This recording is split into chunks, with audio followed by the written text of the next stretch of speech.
Let me ask you something. Why is it so hard to write in English? Even when you know grammar, even when you know vocabulary, you sit down to write, and suddenly nothing comes out, or your sentences feel unnatural. Here's the truth. Your writing problem is not about writing.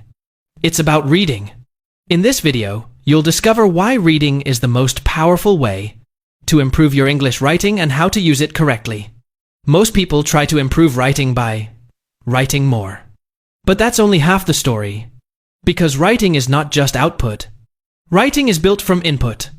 And the most powerful input is reading. 1. The common mistake. Many learners do this. Study grammar rules, memorize vocabulary, force themselves to write. But they don't read enough. Result: sentences sound unnatural. Ideas are hard to express. Writing feels slow and difficult. Why? Because your brain doesn't have enough examples. 2. Reading builds your writing system. When you read, you're not just reading words. You're learning sentence structure, natural expressions, vocabulary in context, how ideas are connected.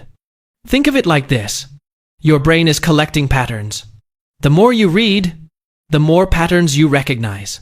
And later, you reuse those patterns when you write. 3. Reading creates automatic writing. Have you ever read something and thought, that sounds natural? That's exactly what your brain needs. When you read regularly, you stop translating. You start thinking in English.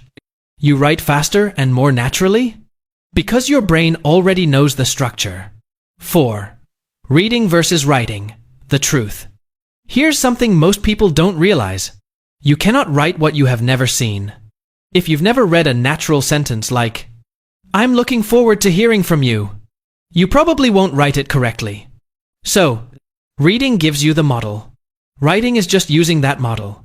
5. The best way to use reading for writing. Now, let's talk about how to do it effectively. Read actively, not passively. Don't just read for fun. Pay attention to useful phrases, sentence patterns, how ideas are organized. Save useful sentences. When you see a good sentence, write it down. Keep it in your notes. Example: I completely agree with this idea. Later, you can reuse it. Rewrite in your own words. Take a sentence and change it. Example: original: I enjoy learning English every day. Your version: I love practicing English daily. This helps you build flexibility. Combine reading plus writing.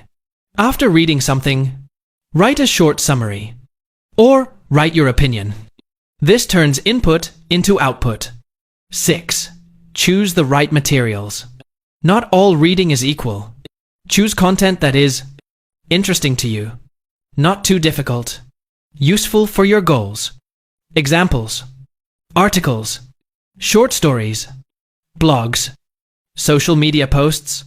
If you understand about 70–80% perfect level. 7. Consistency is the key. You don't need to read for hours. Just 10–20 minutes a day. Every single day. That's enough to see real progress. Remember, consistency beats intensity. So, is reading important for writing? Not just important, it is essential. If you want to improve your writing, read more. Notice patterns. Collect useful phrases. Practice using them. You don't become a better writer by writing more. You become a better writer by reading more. Start today. Read something simple. Find one useful sentence. Use it in your writing. That's how improvement begins. Because great writers are not just people who write well. They are people who read a lot. Keep practicing. Keep moving forward. And I'll see you in the next video.